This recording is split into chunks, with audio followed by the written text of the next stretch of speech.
vamos a hablarles acerca del PET-CT en linfomas. Ya. Entonces, como ya les había dicho anteriormente, es muy importante ver la histología o ver si el tipo de cáncer es agresivo o no agresivo, de alto grado o de bajo grado, ¿no? Entonces, para los linfomas es muy importante saber qué subtipo es y cuál es su curso clínico, ¿no?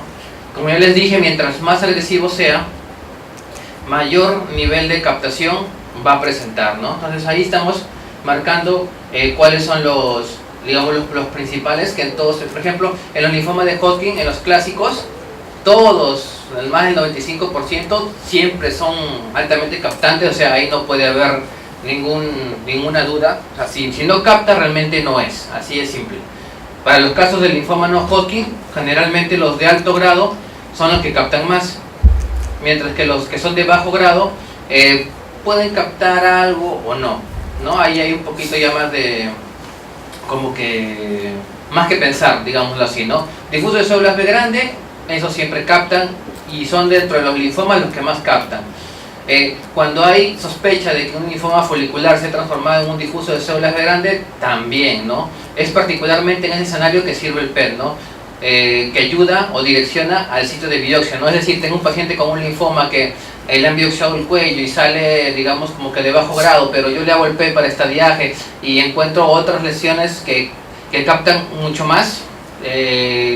Necesitaríamos hacerle la biopsia a esos sitios de mayor captación, porque probablemente ahí encontremos un difuso de células B grande, ¿no? Igual como en muchos otros, linfomas de Burkitt, lo de células T.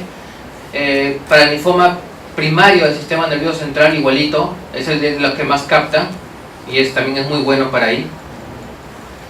Y células del manto igualmente, ¿no? Después lo de células pequeñas. Acá dice de bajo grado y el nivel de captación es realmente variable. Hay algunos que dicen que es de bajo a mediano captación, ¿no? Ahí realmente es variable, pero en los casos que hemos visto, la gran mayoría han sido de muy baja captación, ¿no? Mientras que los otros sí eran categóricos, ¿no? Totalmente positivos.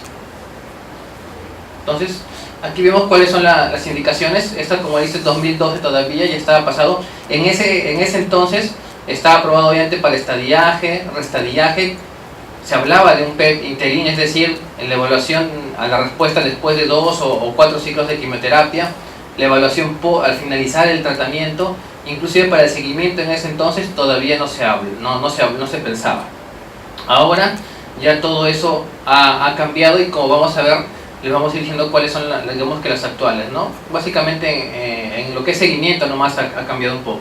Entonces, en el caso 1, es una paciente, mujer de 36 años con enfermedad de Hodgkin, esclerosis nodular, CD20 negativo y viene igualmente para estadiaje, ¿no? Entonces, como ya recordamos las imágenes anteriores, todo por lo que está fuera de los riñones, la vejiga y el cerebro es anormal, ¿no? Entonces vemos rápidamente gran carga tumoral a nivel supra, infradiafragmático, inclusive acá parece que está comprometido el vaso, ¿no? Entonces vamos a los cortes axiales para verificar dónde están las zonas de captación. Entonces vemos acá, por tomografía rápidamente nos damos cuenta que hay algo acá en el lóbulo superior del pulmón derecho, parece algo acá retropectoral, vamos a ver si era o no era. Inclusive había más, había en los dos axilas, en los ángulos del mediastino superior, y técnicamente casi al nivel supraclavicular y ahí. Igual acá. Esto es ventana ósea para ver si hay compromiso óseo. Vemos que sí. Probablemente sea la que está a esta altura. Nos estamos viendo de que el grado de captación. Y igual acá la aorta y el ganglio paraórtico, igual, hipermetabólico, y acá. Entonces vemos que el vaso está un poquito crecido, ¿no? Pero vemos que es claramente su metabolismo es mayor que el del hígado, ¿no? Si el metabolismo es mayor, puede ser dos tipos, si es difuso o focal. Si es focal, en el vaso, de hecho que es enfermedad. Ahora, si es difuso, tiene que ser mayor que el del hígado para hablar que esté comprometido por enfermedad. Eso es hablando en el estadiaje, porque cuando es respuesta a la terapia sí ya varía la interpretación de eso.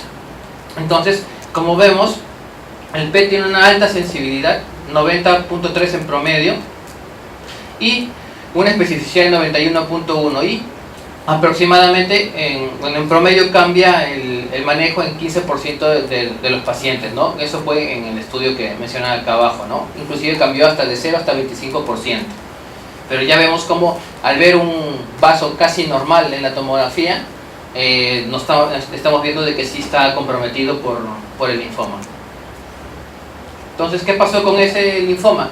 Le dieron ABVD por 3 ciclos y por 3 ciclos tenía programado 12. Esto entra dentro de la categoría de un PET interín. Recibió filgastrin por leucopenia. Entonces, ese dato de filgastrin es muy importante para nosotros. ¿Por qué? Porque si le dan filgastrin y lo envían cercano al PET, podemos ver la médula ósea bien encendida, así como en este caso.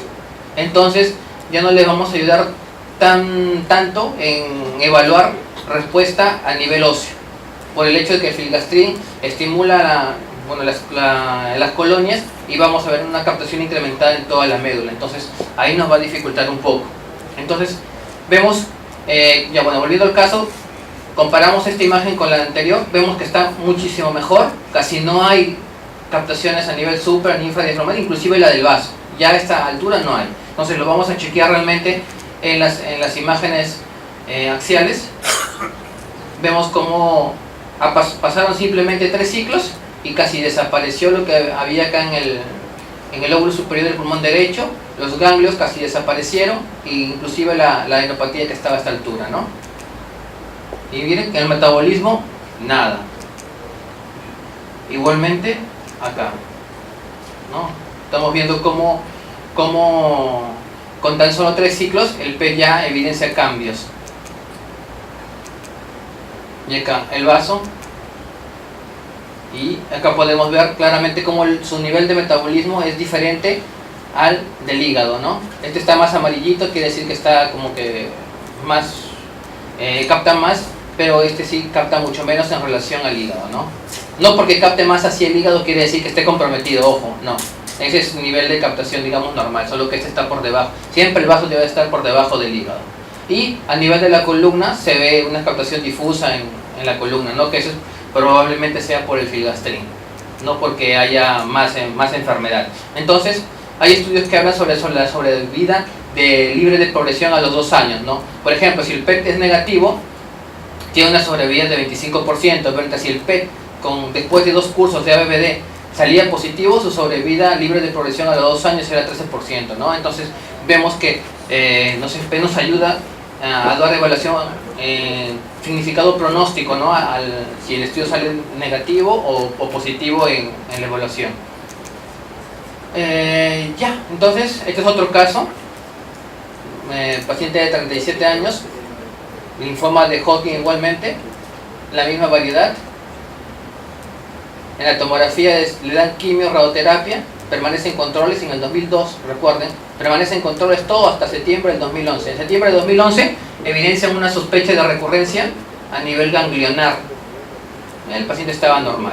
Entonces vemos la imagen y rápidamente nos llama la atención algo a nivel del abdomen y la pelvis, del lado derecho, inclusive algo por este lado también. Entonces vamos a ver las imágenes axiales.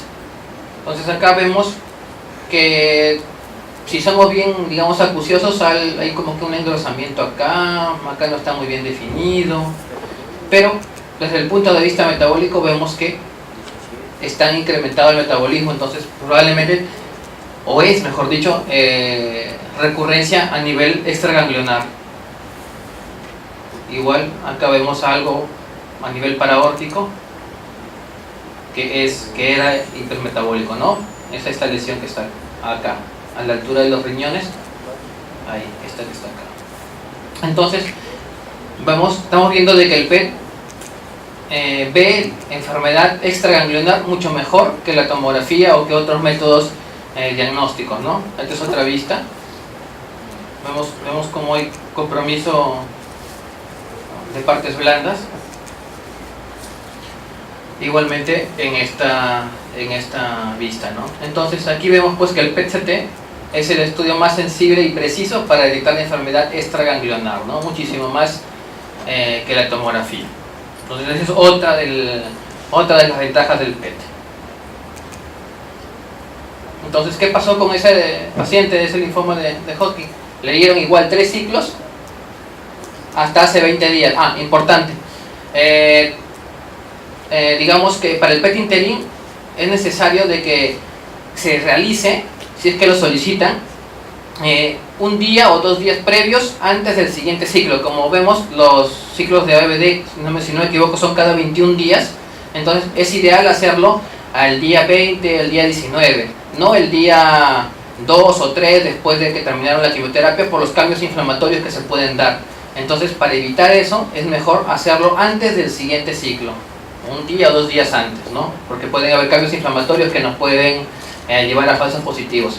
Entonces, se le hizo el PET y vemos ya rápidamente cómo lo que estaba en esta región, ya su captación inclusive por debajo de lo que es el hígado, ¿no? Entonces vamos a ver en los cortes axiales, ¿no? Sigue estando aumentado de volumen, sigue habiendo cambios morfológicos, pero desde el punto de vista metabólico casi, por no decir que se ha resuelto, ¿no? Después de 3 ciclos de quimioterapia. Igualmente el de acá, aún vemos el ganglio, lo vemos metabólicamente, no hay nada. Entonces, con esto vemos que el PET es mucho más preciso para ir evaluando estas estructuras.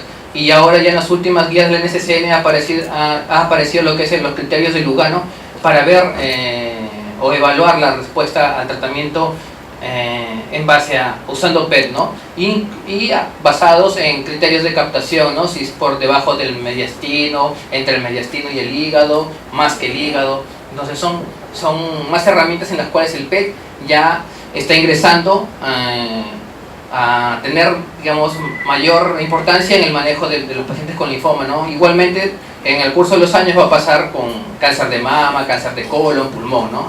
Todo es que siga saliendo evidencia de su utilidad, ¿no? Entonces vemos acá, igualmente, no hay captación.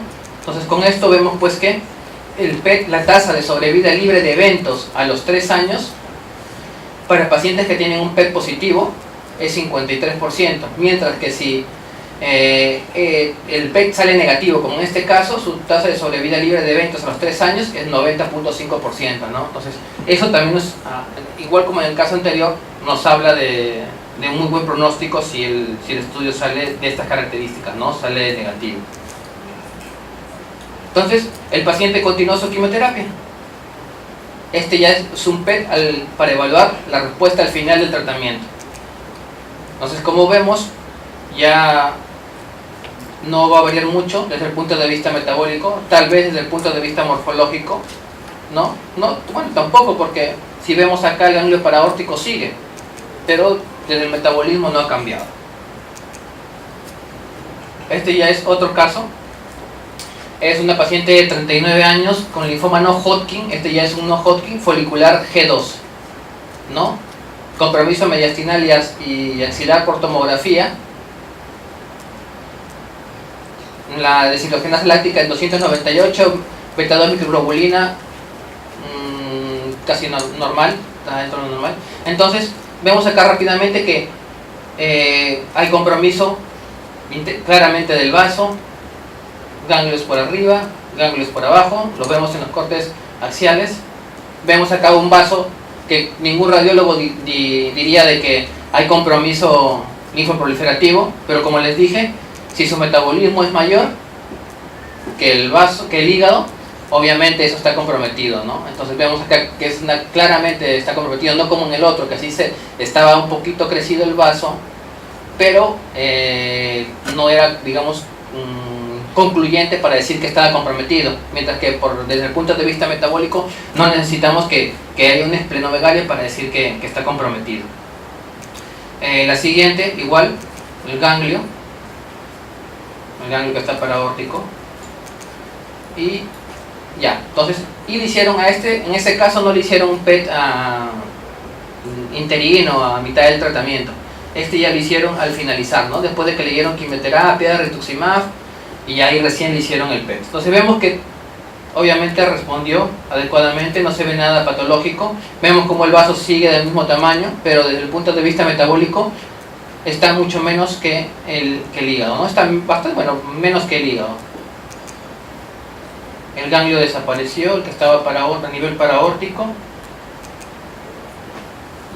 Entonces eso es para demostrarles de que es mucho mejor para evaluar enfermedad a nivel del vaso.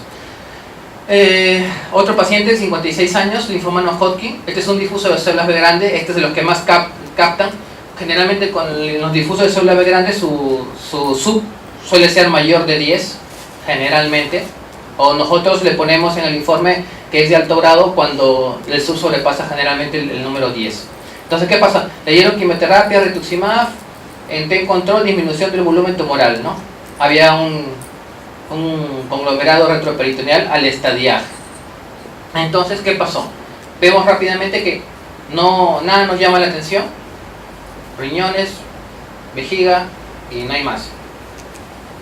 A nivel ya en los cortes axiales, viendo la tomografía, vemos que hay algo acá, paraórtico, en el retroperitoneo que todavía se ve, ¿no? ¿Será enfermedad? ¿No será enfermedad? La tomografía decía simplemente que ha disminuido su volumen. Recordar que ya había terminado su tratamiento, ¿no? Hace un mes. Entonces, desde el punto de vista metabólico, no tiene metabolismo. Entonces, ese pues era una respuesta completa que correspondía al patrón de captación nivel 1 de los criterios de Deauville y obviamente con lugar con respuesta completa, ¿no? Según los criterios actuales de la NCCN. Entonces acá vemos que el PET evalúa de manera más precisa las lesiones residuales que quedan o que dejan estos tumores, ¿no? Generalmente también nosotros tenemos gran cantidad de casos en los cuales vienen sobre todo por masas a nivel mediastinal, ¿no? Que la tomografía, a pesar de que le dan quimio y al terminar el tratamiento o segunda línea siguen viendo la masa, vienen a hacerse el PET y estaba negativo, ¿no? Quiere decir que de repente esa lesión ya estaba negativa desde hace mucho antes de cambiarle la quimioterapia. Este también es otro de los que captan bastante, linfoma de células del manto. Vemos claramente su compromiso, va en muchos territorios, igual en el vaso, mediastino, cuello, mesenterio, bueno. Le dan quimioterapia. Bueno, entonces en otros cortes vemos ahí con compromiso del vaso, de nuevo igual más que el hígado, retroperitoneo, mesenterio. Entonces en otros cortes, para que vean cómo todo el mesenterio ya está blanco, no está negrito como debería ser, todo el compromiso del linfoma. Y le dan quimioterapia y luego viene a hacerse su PET. Y como ven que es totalmente diferente, ha respondido pues totalmente, ¿no? Todo lo que había antes ya no está. ¿Se acuerdan de todas estas imágenes? Ahora todo está de un color que siempre deberían tener, no así negativos. No hay masas, nada. Acá inclusive acá todavía queda algo a nivel de retroperitoneo paraórtico. Entonces, igual que en el anterior caso, el PET es un estudio no invasivo para evaluar masas residuales, ¿no? Valor predictivo negativo más del 90%, y en la gran mayoría de estudios, porque eso fue de un metaanálisis, excede el 80%, ¿no? Entonces, esas son las bondades del PET, ¿no? Entonces, la conclusión es: el PET permite un estadiaje más preciso que los métodos de imagen convencionales, tomografía, resonancia. El PET cambia el enfoque de tratamiento hasta en el 25% de los casos, ya lo vimos por lo del vaso. El PET interino es un indicador pronóstico de sobrevida libre de progresión en estadios avanzados, sobre todo. Está escrito ahí en la NCCN y ya lo vimos con algunos casos. Y el PET evalúa mejor y con mayor precisión la respuesta al tratamiento que los otros métodos de imágenes, por lo que es las lesiones residuales que les digo que quedan, ¿no? Aparte, también el PET le ayuda para ver si es que un linfoma se ha transformado en uno de bajo grado en otro que es de alto grado, ¿no? Entonces esas son las utilidades que el PET presenta para los linfomas, ¿no? Inclusive hay estudios en los cuales muestra de que si el PET se ve compromiso de médula ósea, ya sería, ya no es necesario realizarle una biopsia de médula ósea, ¿no? Ya con el PET, con tan solo el PET tener positivo para enfermedad a nivel óseo, a nivel de médula ósea, ya basta, ya no es necesario hacerle la biopsia, ¿no? Gracias. ¿Alguna pregunta? Buenos días con todos. Doctor, agradecerle por su buena exposición, y tenía una duda respecto a cómo se comporta el PET con respecto al linfoma no Hodgkin, pero para anillo de Waldeyer. Ya. Esa, a ver, es que hay que ver, bueno, si es como le dije, si es un linfoma de alto grado, obviamente va a brillar. Generalmente tenemos a veces captación fisiológica a nivel del anillo de Waldeyer. Entonces, ¿qué hacemos? Vemos las características morfológicas con los grados de captación, y si tiene enfermedad en otro lado, para nosotros decirle si está positivo o no. Ese es en esos casos en los de compromiso por anillo de Waldeyer, ¿no? Sí, pero si es realmente solo anillo de Waldeyer, sí, a veces somos un poco cuidadosos en decirle si realmente está totalmente positivo o no. Y claro, los patrones de captación, ¿no? Por ejemplo, si un paciente tuvo un linfoma difuso de células B grande primario de amígdala derecha, por decirlo así, entonces, si viene para sospechas de recurrencia y vemos un punto focal solo en la amígdala del lado izquierdo inclusive, o en la misma derecha, le decimos que sí es positivo para eso, porque es bien focal. Pero si el patrón de captación es algo difuso y no hay y hay un cambio, hay algo difuso y no hay un cambio morfológico, digamos, asociado, probablemente sea inflamatorio. Y además le preguntamos siempre si has tenido algún proceso respiratorio, algo para tratar de alejar la posibilidad de que eso sea inflamatorio, ¿no? O por inflamatorio o infeccioso. Eso es lo que realmente hacemos. Ok, gracias. Lo preguntaba porque respecto a nosotros, bueno, soy otorrino, y entonces nosotros dentro de los esquemas para poder hacer cirugía de amígdala está justamente la hipertrofia unilateral. Sí, entonces yo quería ver si es que dentro de se podría dar la situación de mandar a hacer una evaluación por PET antes de una cirugía, o puedo cambiar los esquemas dentro de mis protocolos que yo tengo. Bueno, ese tema básicamente o esa indicación de hacer un PET previo a una cirugía de amígdala, realmente no lo he visto, tendría que chequearlo. Pero si, digamos, fuera un paciente cualquiera y hay una captación puntual en una amígdala, debería chequearse, por el hecho de que es focal, porque no debería haber algo bien focal, bien hipermetabólico en una sola amígdala, ¿no? Generalmente los procesos inflamatorios infecciosos son bilaterales, difusos, ¿no? Entonces, si es focal, igual habría que hacerle al menos una biopsia antes de hacerle la cirugía, ¿no? Es lo que pasa con los nódulos de tiroides. En la glándula tiroides vemos generalmente siempre captación difusa en ambos lóbulos. Eso de una tiroiditis, un bocio, cualquier cosa. Pero si vemos ya una captación bien circunscrita, bien focal en uno de los nódulos, eso fácil puede ser un cáncer de tiroides. Y si capta desde el inicio, ya puede ser que sea algo un poquito más agresivo que los común y corriente que generalmente se ve. Entonces, cualquier foco hipermetabólico en cualquier estructura siempre hay que chequearlo, porque generalmente no indica nada bueno, ¿no?